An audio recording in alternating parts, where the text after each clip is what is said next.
We're very excited to have you. Today's program is part of the Presidential Primary Sources Project, and our program today is how RBG came to be, the process of appointing a Supreme Court justice. It's being presented by the Clinton Presidential Library. The Presidential Primary Sources Project is a collaboration between Internet2, the National Archives, and the National Park Service. It's a series we put on every year from January to the beginning of April, and it's every Tuesday and Thursday. This is just a quick reminder, by participating today, you are agreeing to be recorded, streamed, and archived. We do keep recordings of all of our programs on our YouTube channel for teachers and students to access later. If you are on video today, we definitely want you to participate. You can kind of just raise your hand and we will call on you. If you want to be on video and you are not, if you can just leave a message in the chat, I will work on promoting you to a panelist so that you can share your video. If you want to participate with your voice, with audio, but not video, you can use the little raise hand function. It looks like a little red hand, and we will work on unmuting you. And of course, there's the chat box. So if you haven't already found the chat box, it looks like a little caption bubble. Go ahead and click on the chat box. We will use that a bunch throughout the presentation today. Please participate. It's a lot more fun if you participate. That said, please be really respectful of our chat box and our interactive tools. Make sure you're staying focused on questions and thoughts directly related to what our presenter is talking about. All right, and with that, I just want to thank everyone again for coming. We appreciate your participation. This is our website if you want to see some of our upcoming programs, and you can also find our recordings here as well. And with that, I'm going to stop sharing and hand it over to Kathleen, who you came to see. Awesome. Thank you. I'm super excited to be here and super excited to be talking about the process of appointing a Supreme Court justice. It's a very timely topic, but we didn't realize that when we scheduled it. Part of the reason I'm doing this in March is because March is Women's History Month, but March is also Ruth Bader Ginsburg's birthday month. Ruth Bader Ginsburg was born on March 15th. So I'm going to share my screen and I'm going to go back. I was practicing my show, so excuse me while I rewind and go back to the beginning. All right, so how RBG came to be, the process of appointing a Supreme Court justice. So we really are going to focus on the process, so the steps involved with appointing a Supreme Court justice. But before we dive into that, I want to give you a little bit of background about who I am and where I work and why I'm talking about this. So I am the education specialist at the Clinton Presidential Library. So the Clinton Presidential Library is two things. It's a museum, but it's also an archives. It's actually primarily an archives. We hold the records from the Clinton administration. So from the 8 years that President Clinton was in office, and we're located in Little Rock, Arkansas. We are one of 14 presidential libraries that are under the National Archives and Records Administration. And what the National Archives is and does is part of what makes our country a democracy. So the National Archives is the independent federal agency in charge of record keeping for all three branches of the federal government. Now, Therese mentioned that we want this presentation to be interactive. Absolutely. Otherwise, it feels like I'm kind of just talking to her, which is cool, but she knows all this already. So I would love to see hands in the chat, just yes or no's in the chat. How many of you have ever been to Washington, D.C.? Been to Washington, D.C.? And in the classroom, y'all can raise your hands. But I'd love to see in the chat, my folks who are not on screen, if you've been to Washington, D.C. Not yet. Okay. A few of us have at Lakewood. Awesome. Okay. So, okay. Darth Vader has, which is cool. All right. So there are so many things to see in Washington, D.C. I think sometimes people overlook the National Archives. And that's really unfortunate because the National Archives has records from our government, including, but not limited to, the actual Constitution of the United States.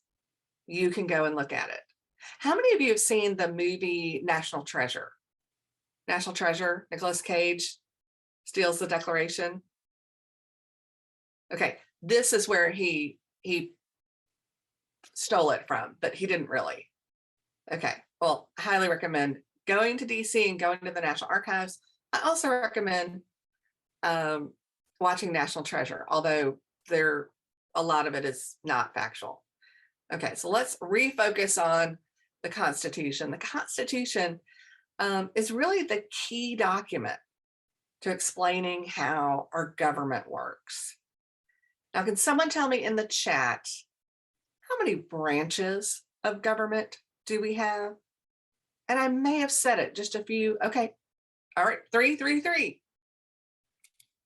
Right, so let's think about what those three branches are and what those three branches do. And the thing about the Constitution that's so wonderful is the way that it's written, there are checks and balances between the branches. So no one branch has too much power. And we're going to look at those checks and balances in the process of appointing a Supreme Court justice, right? And I do want to point out, members of the legislative branch are elected. Members of the executive branch, the president, is elected, vice president. But the members of the judicial branch, Supreme Court justices, highest level of the judicial branch, they are appointed, and they are appointed for life, which means that they can choose to retire, or if they die while serving, that's how a vacancy happens.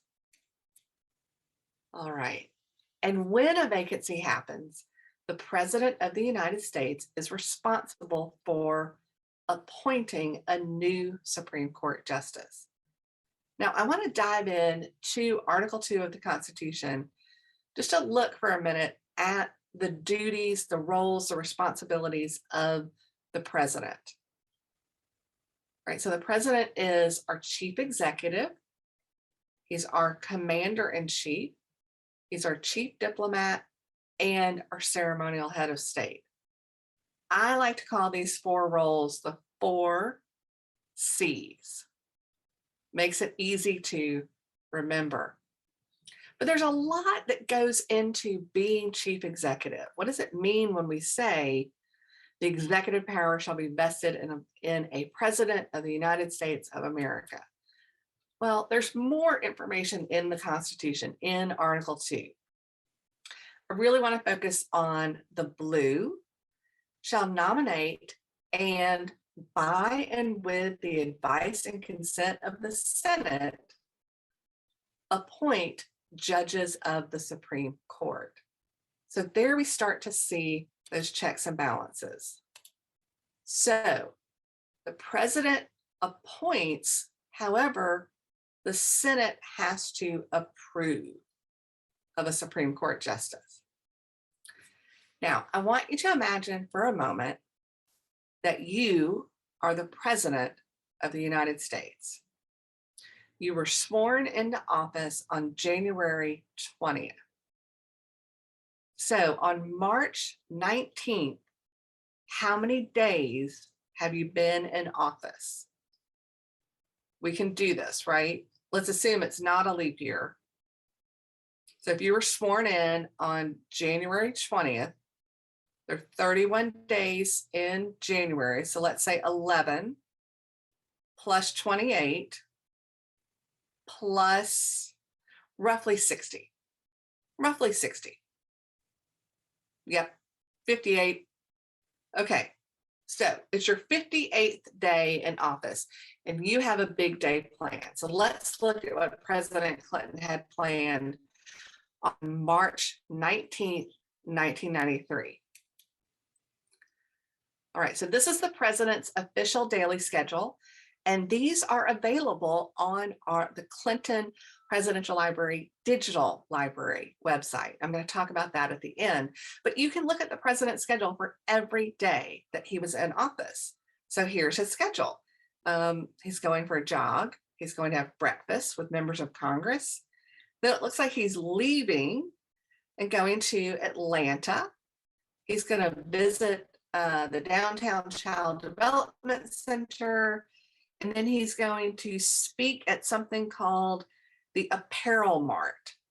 Looks like he's going to meet with someone. Oh, he does have a schedule for every day, and it's very detailed. And this isn't even a super long schedule, because I can tell you the 4th page, he comes back from Atlanta and he doesn't have any events that night. Right? So what all is he doing in this day?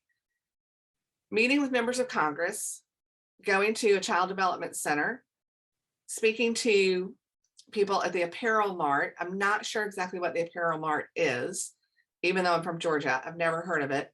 He is going to a reception. He's going to a meeting about the Olympics, probably the 1996 Olympics that were held in Atlanta. And then he's got an interview, and then he flies back. Okay, so that was his schedule. That was what he planned to do.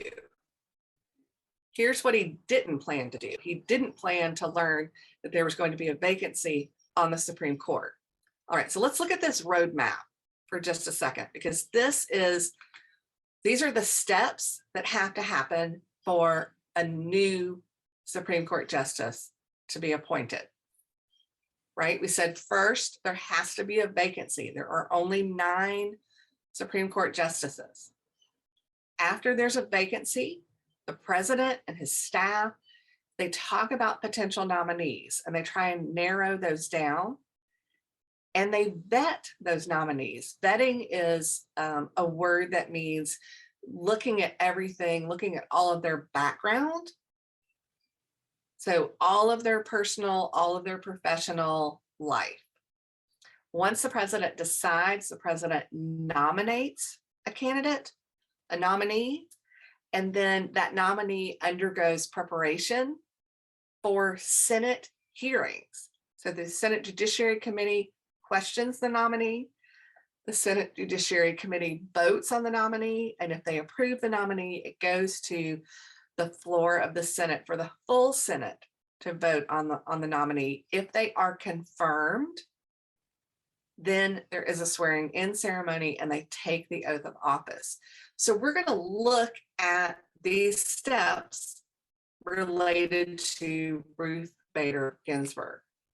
And we're going to start with, oh, forgot my circles. These are pointing out those 3 branches of government, again, are coming into play, right? So to get someone on the Supreme Court, the president nominates, but the Senate has to approve. All right, so on March 19th, 1993, so less than 60 days since he'd been in office, Justice Byron White announced his retirement. And he did it by sending a letter to President Clinton. There's a gentleman whose name is Ron Klain. Interestingly enough, he is currently the chief of staff for President Biden. But at the time, he was a young man. He had been a law clerk for Justice White, and they had breakfast. And he said, "Can you take this letter to your boss, to the president?" And so if you're the president, why didn't he call him? I don't know. I think it's kind of a very formal thing. So a letter was more appropriate than a phone call. So, and the letter was released to the press afterwards. So I think he wanted to make a statement. And actually, I'll share a little bit about that letter on the next slide. But when you're the president, there are cameras all around you all the time, even when you're not doing anything particularly exciting. So here's President Clinton in the Oval Office. This is, this is Ron Klain right here with his arms crossed. And he he's just delivered the letter to President Clinton, right? So it's kind of it's almost like a pop quiz on a Friday morning, right? He had his day all planned out, and then surprise, a Supreme Court justice is retiring. So at some time during the day, President Clinton issued a statement about Justice White and let everyone know, I received a letter. He's going to retire at the end of the current term. Why did he retire? Well, let's go to the next slide and he will tell us. Oh, did I cut that out? I may have pulled that slide out. Okay, so I will tell you, he served 31 years on the Supreme Court, and in his retirement letter, he said, it's been great, but my wife and I, and he listed her name, I don't remember it immediately, but he said, you know, we want to give someone else that chance, and we want to just go and do our own thing, right? So he just wanted to retire. He'd been on the court for 30 years, 31 years. He was actually appointed by President Kennedy, President John F. Kennedy. All right, so he retired, and I want to show you a short video clip of President Clinton. Do you remember in the schedule, it said that he was going to go to Marine One, which is a helicopter, to fly to Andrews Air Force Base to get on Air Force One to fly to Atlanta. So he interacted with the press on the way to Marine One. And I don't know. There we go. The list may get longer, may get shorter. I did not anticipate having the opportunity to make an appointment at this early stage, so we don't have a big bank of potential nominees. I'll go to work on it tomorrow. I don't want to discuss any individuals at this point. I will do my best to pick a truly outstanding person just as soon as I can. Was liberal or conservative? So in that video, he says, I did not anticipate having this opportunity so early in my administration. So he was kind of surprised. And he said, you know, the list may get longer, the list may get shorter. I don't want to discuss any possible candidates right now. I really want to, you know, focus on getting someone, you know, the best of the best, right? In his autobiography, President Clinton says they looked at 40 different potential nominees before they settled on his top 3. And so these are his top 3. Secretary of the Interior, Bruce Babbitt. He decided not to go with Bruce Babbitt because he wanted Bruce Babbitt to stay as Secretary of the Interior. He felt like he could do a really good job there. He didn't want to lose him in that position. Judge Stephen Breyer was really Ruth Bader Ginsburg's competition.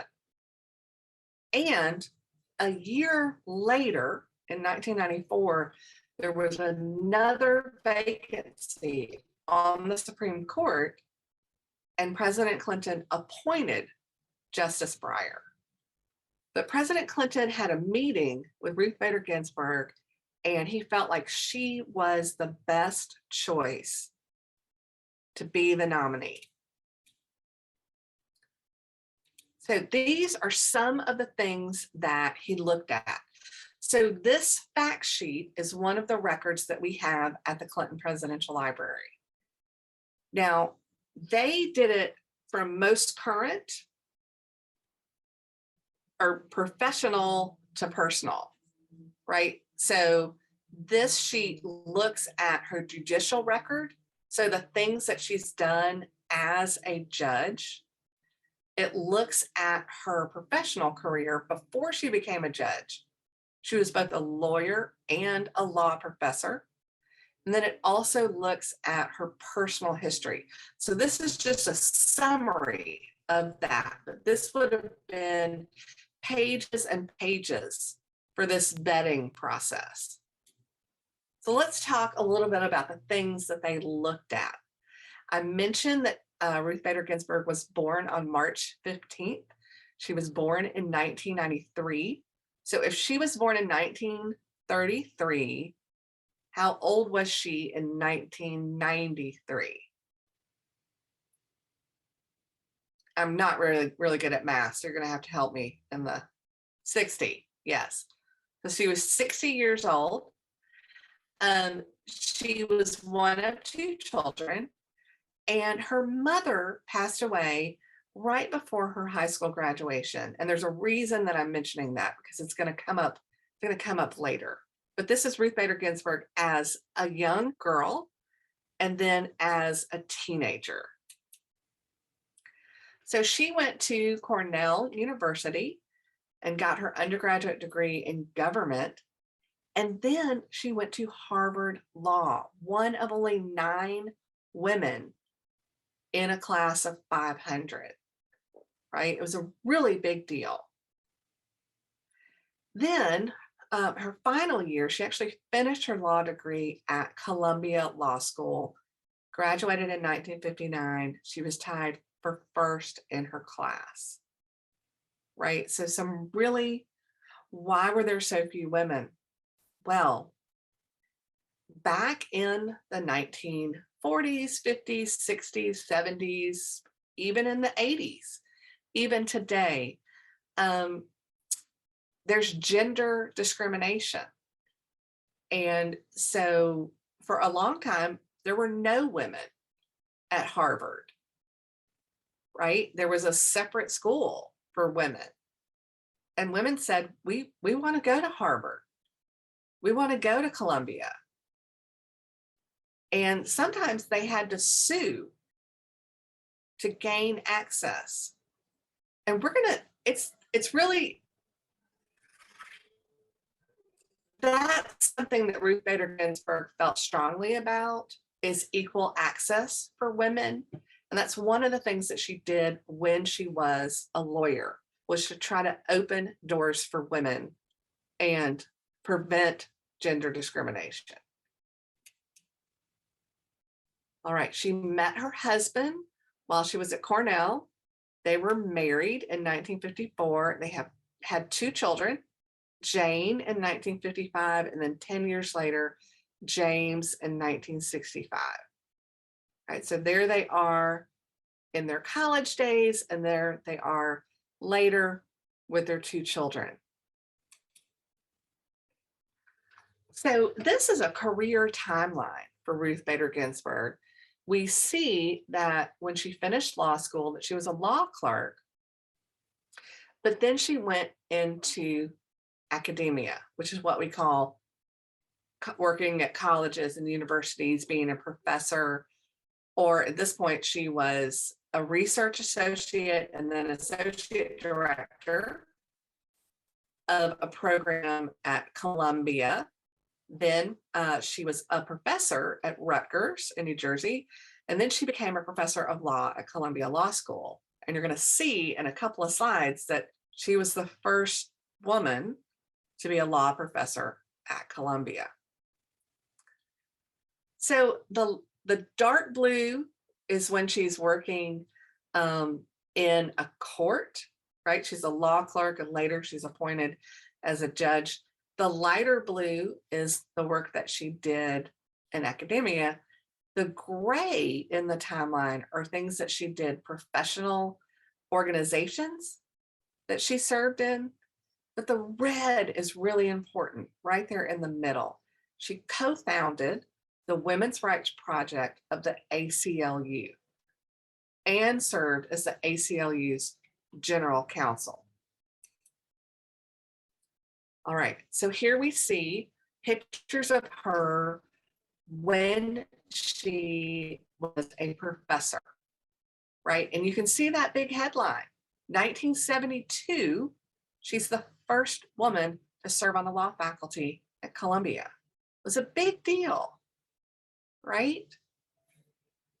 All right, she also taught a landmark case in sex discrimination, what we now refer to as gender discrimination. She also co-founded the Women's Rights Project, right? So she said, this is not fair. Women are not being treated fairly. We need to work on protecting their rights. And this is where we see the other part of that vetting document. Okay, so that was a 2-page document. The first page was the fact sheet about kind of that summary of her judicial career, her law, and being a lawyer and a professor, law professor, and then her personal. But the other part of that document, just a simple 2-page summary, were the 5 landmark cases that she argued before the Supreme Court. And if you read this, if you can see it, she actually argued 6 cases before the Supreme Court. She was successful in arguing 5 of those. So 5 of those, the Supreme Court ruled in her favor. So, and you can see on the left, the last sentence, actually that first full paragraph is worth saying aloud. Ruth Bader Ginsburg briefed or argued virtually every major sex discrimination case before the Supreme Court in the 1970s.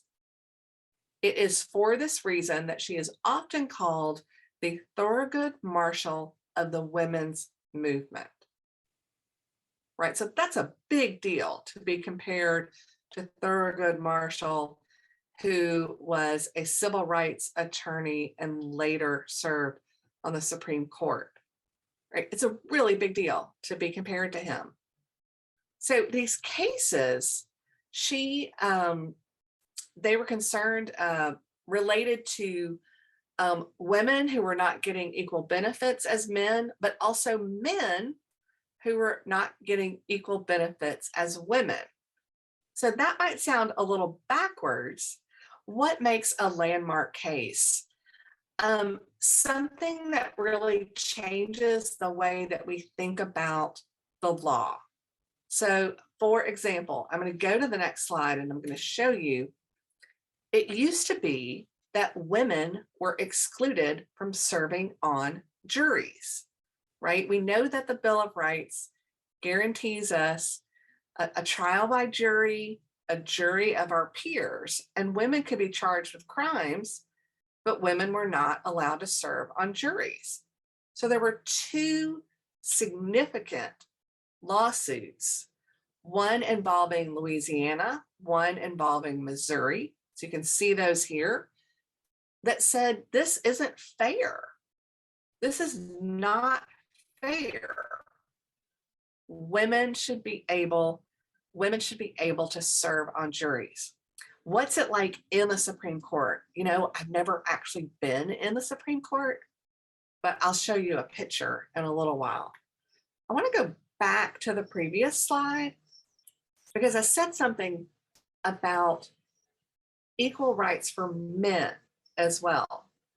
So sex discrimination or gender discrimination is not always about women not being treated equally. The 2 cases on the bottom of the slide are men who were denied benefits, right? So their spouse passed away, and typically a widow, which is a woman whose spouse has passed away, would get more benefits than a widower, which is a man whose spouse has passed away, right? And that's not fair. That's making the assumption that the woman needs more benefits because the woman is the person who is not the primary source of income for the family, right? So Ruth Bader Ginsburg fought against gender discrimination in a creative way, kind of showing that it's not fair to treat men and women differently. All right, so let's go on to, she was appointed, so her first, so going from being a lawyer and a law professor, she was appointed as a judge by President Jimmy Carter.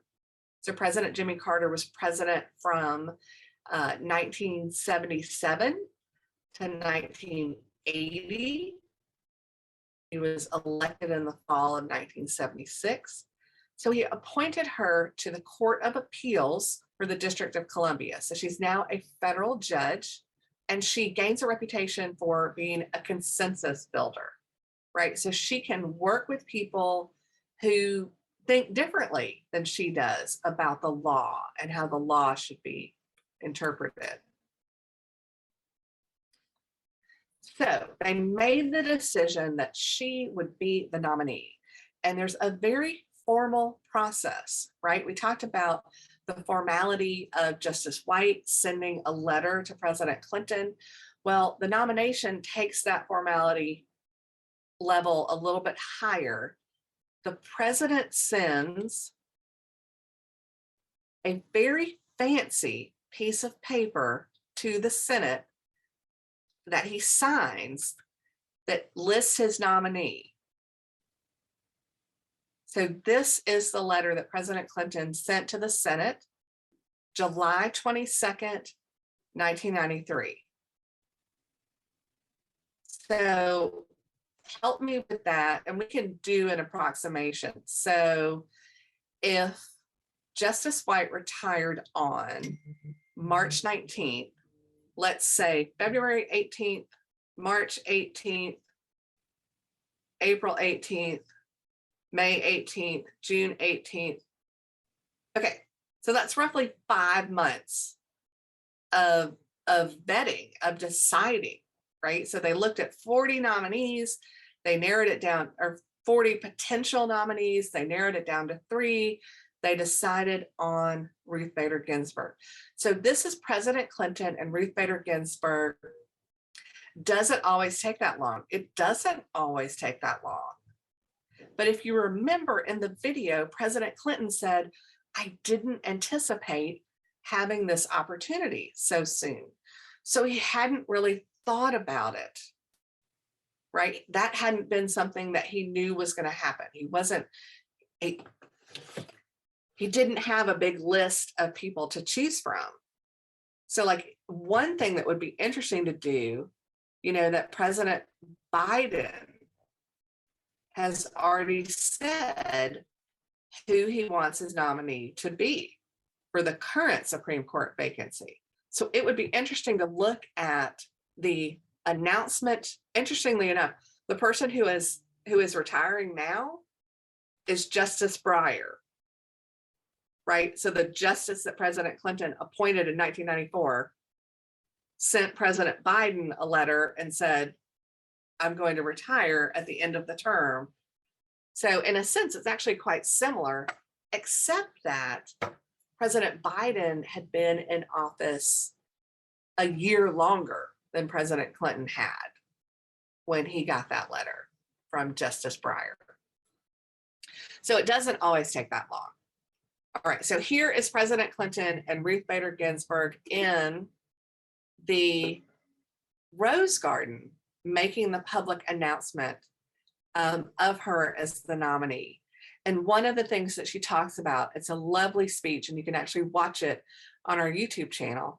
She talks about her mother and how she wishes her mother could see her, and what a big deal, what an honor, what a privilege it is to be nominated to the highest court in the land.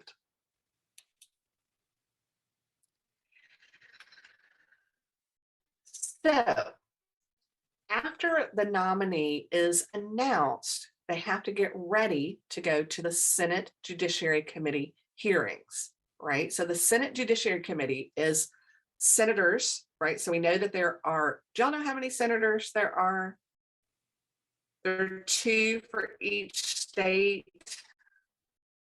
So that would make 100, yes. Right? So not all 100 serve on each committee, right? So a smaller number serves on a committee. And so let's say there's 10. I think there's more than that. We can count them up later. So to prepare to sit and answer all of these questions, they do mock Senate hearings, right? So they do pretend Senate hearings. And so they have people playing roles. So if you look on the left and it's bigger on the right, this is from our collection. This is a record that we have.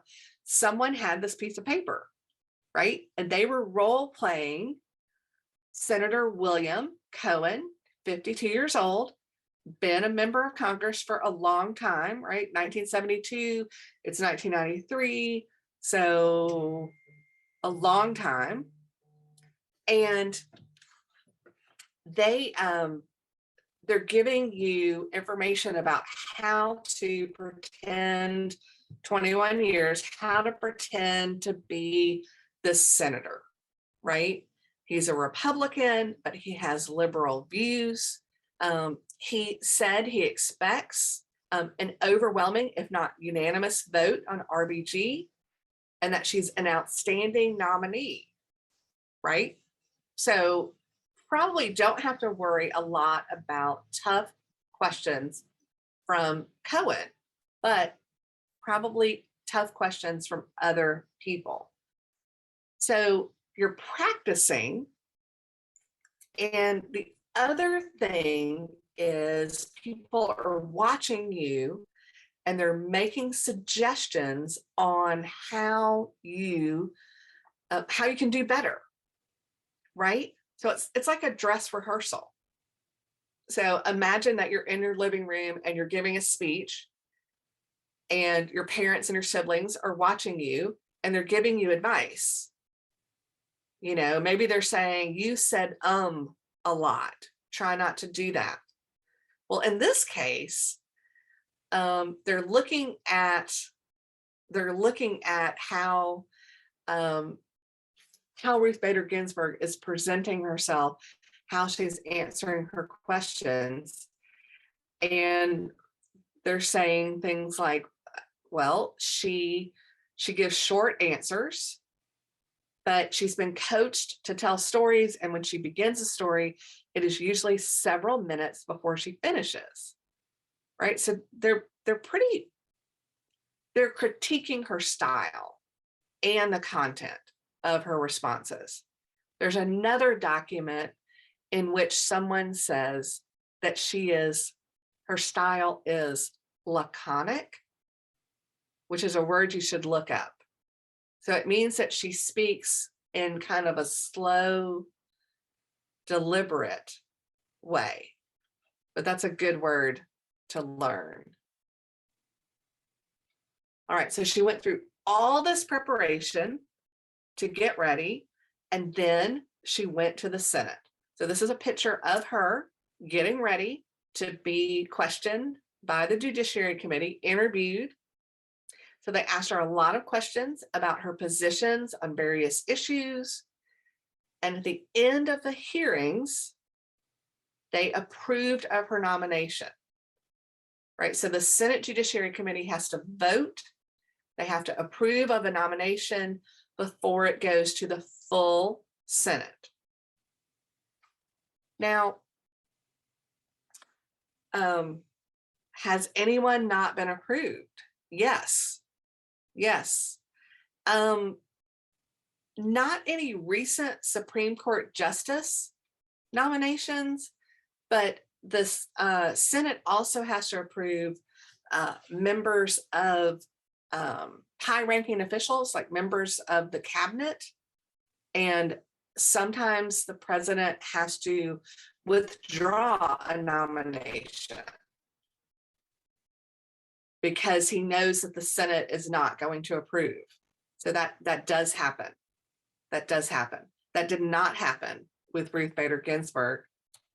Here is a political cartoon from the time of the Senate hearings.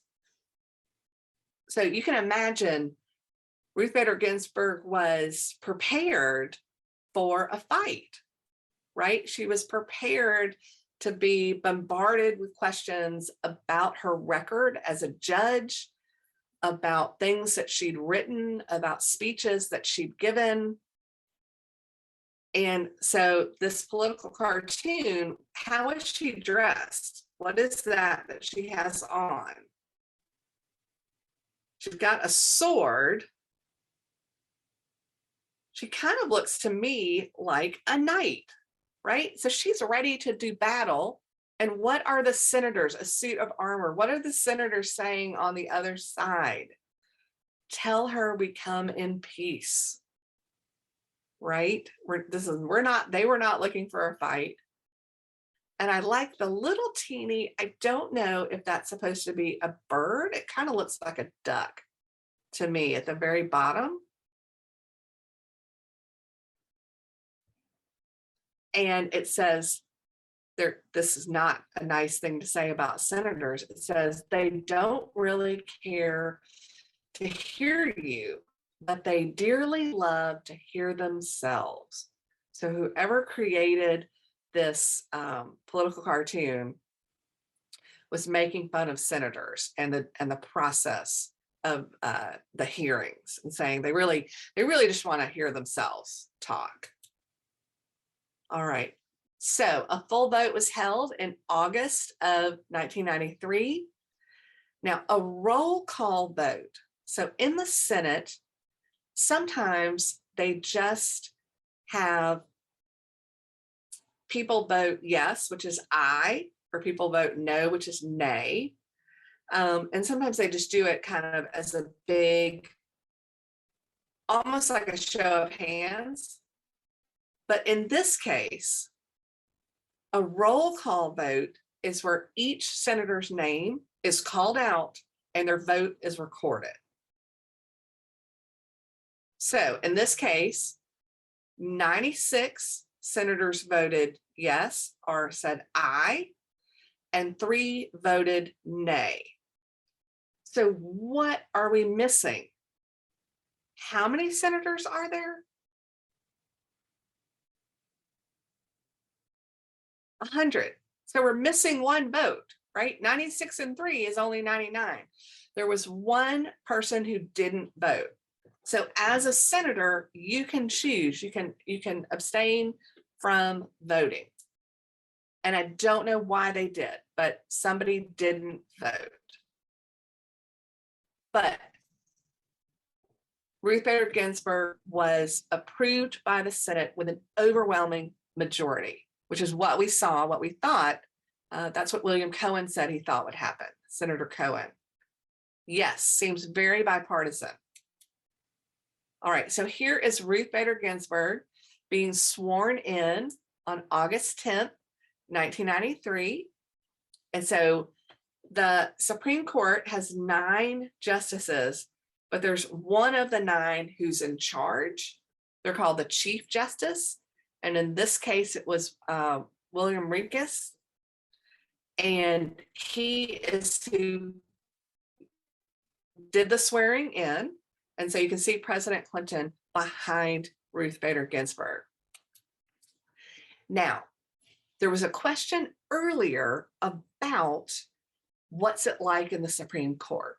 Well, I imagine it would be incredibly intimidating to argue a case before the Supreme Court. The Supreme Court is very, very formal, right? So you can see the justices here are wearing ties. They're wearing these black robes. You can see in this picture, the blue circle is Ruth Bader Ginsburg. The other woman in the picture is Sandra Day O'Connor, who was a Supreme Court justice appointed by President Reagan in the 1980s. President Reagan was president from 1980 to, 1981 would have been when he was sworn in. He was elected in 1980. And he would have, the next president would have been sworn in January of 1989. And you can see in the center, the guy with the extra stripes on his robe, that's Justice Rehnquist. Okay, so very formal, very intimidating. The Supreme Court, to have a case heard before the Supreme Court, it has to go through all of the lower courts, and it has to be something that the Supreme Court thinks is important to hear. All right, so that is my last slide. I am going to make sure that your teachers have this information about the resources that we have at the Clinton Library. One of those is that I mentioned earlier is the Clinton Digital Library. And we talked about the president's daily schedule. So you can see here is a link to the president's schedule for every day that he was in office, a link to First Lady or Hillary Rodham Clinton, later Secretary of State, but at the time her schedule for when she was First Lady. All right, so lots of interesting things on both of those. I also want to do a quick mention of some upcoming programs that are being offered by the National Archives. I mentioned that the Clinton Presidential Library is one of 14 libraries under the National Archives and Records Administration. And we have a new initiative really aimed at increasing civic literacy. So it's called We Rule, Civics for All of Us meaning us, but also the US. So we've got some interactive webinars coming up on March 25th, April 29th, May 20th, and you can learn more about those on the National Archives page, archives.gov/education/civic education. And now I'm going to open up the floor to questions. I'm going to leave this slide up. This has our website. It has my email address, and then it also has our social media. So we like to post things on Facebook, Instagram, and Twitter. We post documents, we post photographs. We do a lot of OTD on this date. And on Tuesdays, I post about upcoming educational programs, so upcoming opportunities. Can anybody be a Supreme Court judge? Yes. But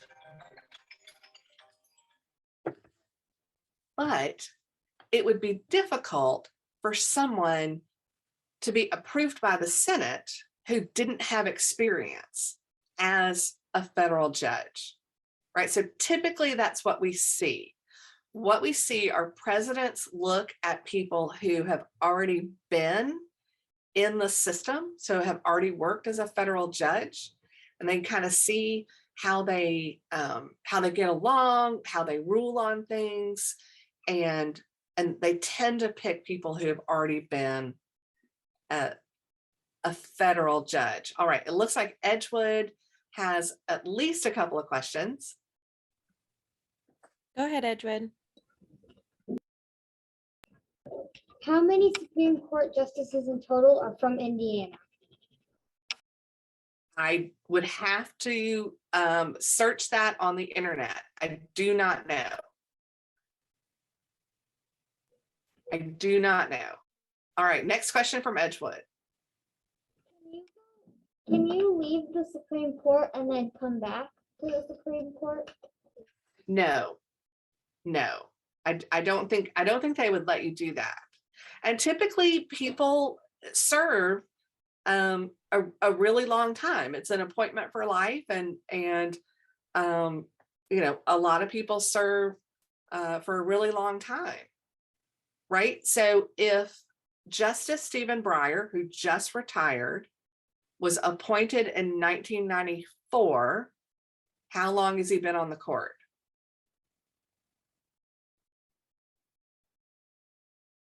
No, it was 28. It should be close to 30 years. I think it's 28. Yeah, right. All right. And Lakewood is asking, how long did Ruth Bader Ginsburg serve on the Supreme Court? So she was appointed in 1993, right? And she did not retire from the court. She actually passed away in the fall of 2020. She died from cancer. So 27. So 27. All right. Well, I'm getting a question from Edgewood about how did Ruth Bader Ginsburg die? Ruth Bader Ginsburg actually had cancer several times and had treatment for cancer several times, but she was also pretty old, right? So 2020 minus 1933. Oh, you know what? We don't even have to do that math, right? If she was 60 when she was appointed and she served for 27 years, she was 87 years old. I was going to do math on a little piece of paper. Don't have to do it. Okay, so she was 87 years old. And if you look, actually, I don't think I have a picture of her.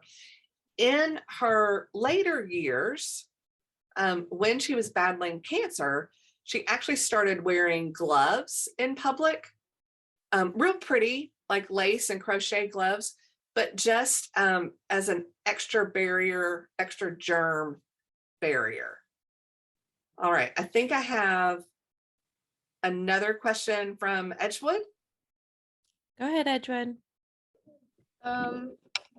Did Ruth Bader Ginsburg have any plans to retire before she passed?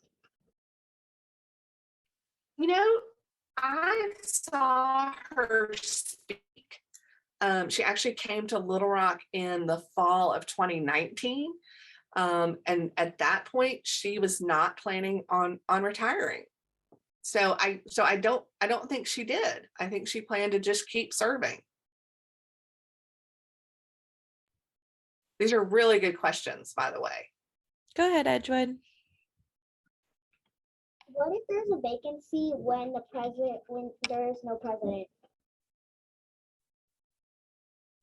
Well, there's never not a president, right?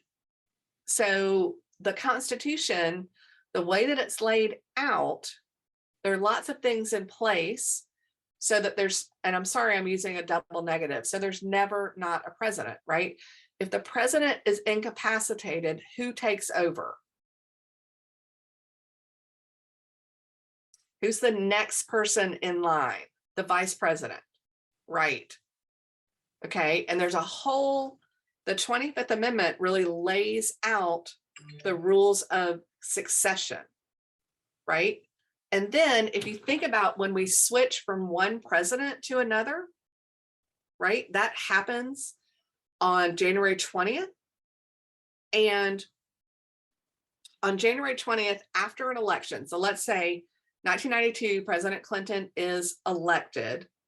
January 20th, 1993, President George H.W. Bush is president up until the point that President Clinton took the oath of office, right? It's a really big deal. And it's actually part of the reason that we have presidents elected in November, but we don't swear them in until January. So no, the first Tuesday in November and then January 20th, because our Constitution lays out for a smooth transition of power. Right. So it's really important to the people that wrote the Constitution that there not be a gap, that there never be a time when there's not a president. And then I also want to point out that the 20th Amendment changed the date. In olden days, actually before Hoover's the first one to be sworn in January. Before President Hoover, presidents were not sworn in until March, right? So all the way from November to March for everything to be put in place for a smooth transition of power. That's why the inauguration is such a big deal. All right, I feel like someone else had a question. I want to make sure I'm watching the chat. All right, looks like Edgewood has at least one more question. Go ahead, Edgewood. What would happen if every time the president changed, all of the justices would be switched? Well, that is a really good question.